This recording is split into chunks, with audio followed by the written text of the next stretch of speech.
안녕하세요. 타스건축사사무소와 타스건축을 운영하고 있는 김인환 건축사입니다. 오늘 제가 말씀드릴 주제는 최근 건축 경기 부진 속에서 찾은 확실한 생존 전략으로 노후주택 등을 리모델링하여 대박낸 사례를 중심으로 설명드리려고 합니다. 저는 본 채널에서 요즘과 같이 어려운 시기나 특히 앞으로는 신축보다 기존 건물을 활용한 수익형 건축 사업이 유망하다고 하였고, 이러한 기존 건물은 경매나 공매를 활용하여 확보하면 좋다는 말씀도 드렸습니다. 또한 요즘과 같이 어려운 시기에는 수익형 건축으로 근생이나 업무시설보다는 고시원, 임대형 기숙사 등 원룸과 같은 주거형 건물이 아주 유망한데, 그래서 오늘은 이런 데 대하여 아래와 같은 5가지 내용으로 설명드리려고 합니다.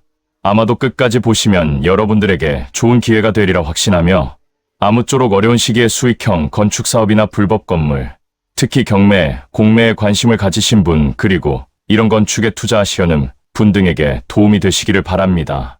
그럼 먼저 말씀을 시작하기 전에 다음과 같은 사업의 공동투자에 대한 제안을 드리고자 합니다. 1. 노후주택이나 건물을 활성화시키고자 하시려는 경우, 이 유망한 경매나 공매 물건에 대한 건축적 해결이 필요하신 경우 등에 대하여 당사와 공동투자 및 업무 추진을 제안드립니다. 그러니까 노후화되었거나 사업성이 떨어지는 건물이나 가성비나 사업성이 유망한 경매나 공매 물건이지만 미사용 승인 건물, 중단된 공사 건물, 불법 건물, 용도 변경, 증축 등 건축적인 문제가 있는 물건의 건축 부분에 대하여 당사가 가진 경험과 노하우로 공동 참여 등으로 진행시켜보자는 것으로 본 영상 아래 더보기에 적어둔 연락처나 이메일로 연락을 주시면 이에 대하여 구체적인 협의를 해드리겠다는 제안을 드립니다.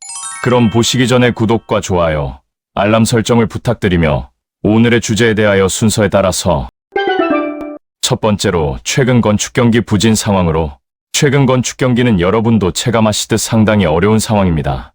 부동산 등 건축 경기는 좋지 않은 가운데서도 자재비는 계속 오르고 인건비도 상승하고 있으며 금리까지 높아지면서 신축 공사에 대한 부담이 그 어느 때보다 큰 시기입니다. 이러한 상황에서는 그동안 본 채널에서 계속 말씀드리다시피 새로 건물을 짓는 것보다 기존 구조물을 잘 활용하는 방식이 사업비나 사업기간, 그리고 절차 등에서 훨씬 유리하고 안정적이며 실질적인 수익을 추구하는 데도 좋은 점이 많습니다. 또한 지방뿐 아니라 수도권에서도 빈 건물 증가, 노후주택 방치, 임대 수요는 꾸준한데 공급은 미흡한 지역들이 많아 이런 시장의 틈새를 잘 활용하면 새로운 사업 모델이 될 수도 있고 잘하는 경우 대박까지 터뜨릴 수도 있습니다. 즉, 경제가 어렵고 건축 경기가 부진한 시기일수록 건축 사업에 있어서는 신축보다 리모델링이 강한 경쟁력을 갖는 이유를 자연스럽게 이해할 수 있습니다. 다음은 두 번째로 신축보다는 리모델링이 답인 이유로서, 먼저는 비용 대비 수익성입니다. 신축을 추진하려면 설계인허가 각종 심의과 전공사 기간 금융비용까지 감안해야 하는데 현 시점에서는 리스크가 너무 높습니다. 반면 리모델링은 기존 구조를 활용하기 때문에 공사비가 절반 이하로 줄고 허가 등 행정 절차뿐 아니라 공사기간도 짧아 빠르게 임대 수익을 창출할 수 있다는 장점이 있습니다. 두 번째 이유는 건축 관련 법과 규정에 있어서도 유리한 점이 많습니다. 이러한 것은 제가 건축 설계를 하다 보니 잘 아는 것으로, 아시다시피 건축 관련 법이나 규정은 계속 강화되는 추세입니다. 그러니까 기존 건물을 헐고 새로 신축하는 경우 현행 건축 관련 법과 규정을 따라야 하는데 건폐율, 용적률과 특히 주차 설치 기준 등에서 훨씬 불리하여 기존 건물보다 불리해지는 경우가 많다는 것입니다. 예를 들어 지역 규제의 완화와 선택적 접근성 면에서도 도로폭에 따라 신축은 불가능한 지역이라도 리모델링은 허용되는 경우가 많습니다. 이러한 지역은 땅값이 상대적으로 낮고 경쟁 건물은 노후되어 있어 리모델링만 잘해도 수요자가 몰리는 장점이 있습니다. 다음으로는 임대 시장의 변화입니다. 1인 가구 증가로 인해 원룸과 소형 주거시설 수요는 지속적으로 늘고 있습니다. 이에 따라 최근 월세 물량이 부족하고 월세가 오르는 추세인데다 신축 원룸은 임대료가 높아 부담스럽지만 리모델링 원룸은 합리적인 가격대에서 공급할 수 있어 수요가 꾸준히 유지됩니다. 특히 최근 이처럼 다양한 환경이 겹치면서 신축보다 리모델링이 더 확실한 시대로 변하고 있습니다. 이제는 세 번째로, 그렇다면 어떤 용도로 리모델링하는 것이 좋을까요? 리모델링을 한다면 가장 중요한 질문이 바로 어떤 용도로 바꿀 것인가입니다. 여기서 핵심은 해당 지역에 가장 부족한 수요를 채워주는 것입니다. 그 중에서도 특히 안정적이고 꾸준한 수익을 기대할 수 있는 분야는 역시 원룸투룸 등 소형 주거시설인데 그 이유는 다음과 같습니다. 먼저 1, 2인 가구 증가로 2030 세대뿐 아니라 고령층에서도 단독거주 비율이 높아지고 있습니다. 즉, 취업학군병원 역세권산업단지 주변에서는 거의 항상 원룸 수요가 존재하며 노인 인구 증가와 나홀로 사는 가구의 증가도 큰 이유 중 하나입니다. 그리고 또 월세나 전세 모두 수요 확보가 용이하다는 것으로 주거용은 상권 변화나 경기 흐름에 큰 영향을 받지 않기 때문에 안정적인 현금 흐름을 만들기 좋습니다. 다음으로는 주거용이 수익형 구조로 전환하기에 적합한데 창고, 단독주택, 근생 건물 등을 세대 분리하여 원룸 다가구 형태로 바꾸면 기존 대비 월세 수익이 2 내지 4배 이상 증가하기도 합니다.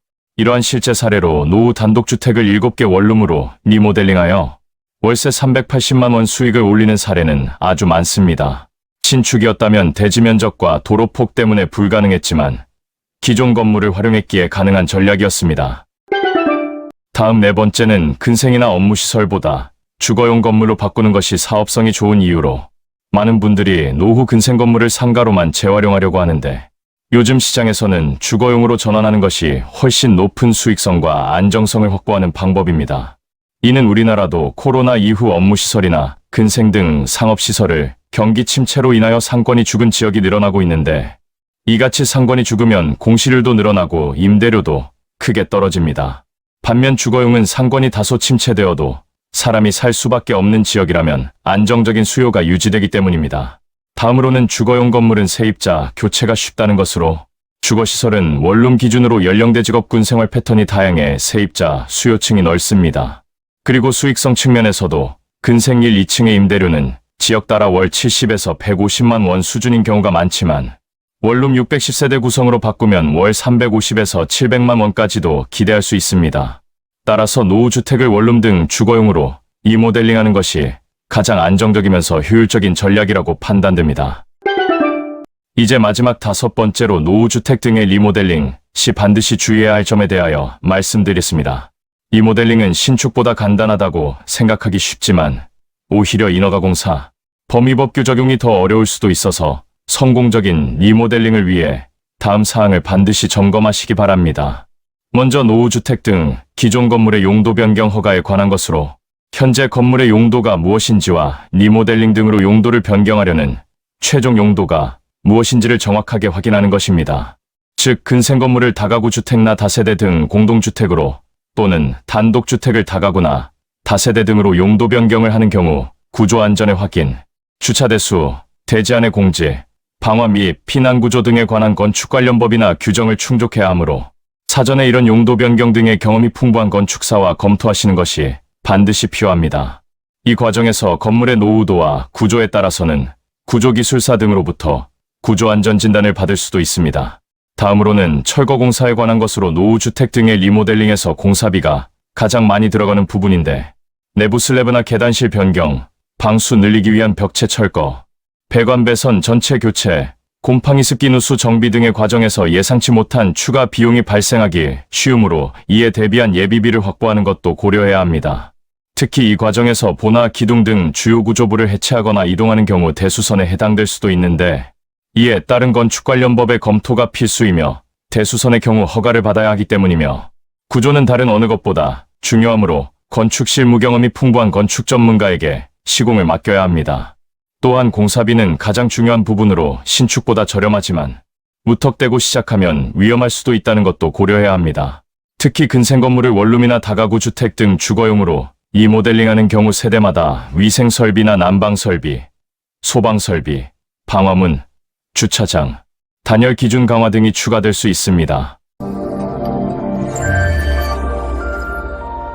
자, 이제까지 노후주택 등을 원룸 등으로 리모델링하는 사례에 대하여 첫 번째로 최근 건축 경기 부진 상황에 대하여, 다음은 두 번째로 신축보다는 리모델링이 유리한 이유, 세 번째로 그렇다면 어떤 용도로 리모델링하는 것이 좋을지에 대하여, 다음 네 번째는 근생이나 업무시설보다 주거용 건물로 바꾸는 것이 사업성이 좋은 이유, 그리고 마지막 다섯 번째로 노후주택 등의 리모델링 시 주의해야 할 점까지 설명되었습니다.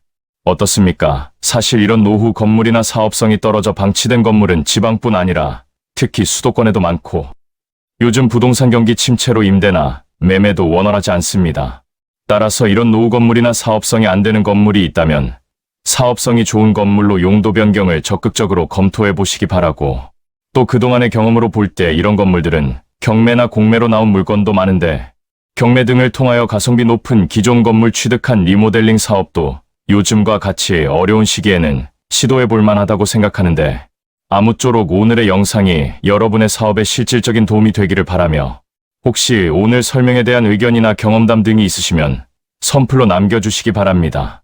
그러면 이에 대하여 성실히 설명해 드리도록 하겠고, 마지막으로 본 영상 서두에서 말씀드린 공동투자와 공동사업 제한 즉 1. 노후주택 등 기존 건물의 용도 변경이나 리모델링 등 사업, 특히 경매나 공매 물건 중 미사용 승인 건물, 중단된 공사 건물, 불법 건물, 용도 변경, 증축 등 건축적인 문제가 있는 물건의 건축 부분에 대하여 당사가 가진 경험과 노하우로 공동 참여 등으로 진행시켜보자는 제안에 관하여 본 영상 아래 더보기에 적어둔 연락처나 이메일로 연락을 주시면 이에 대하여 구체적인 협의를 해드리도록 하겠습니다.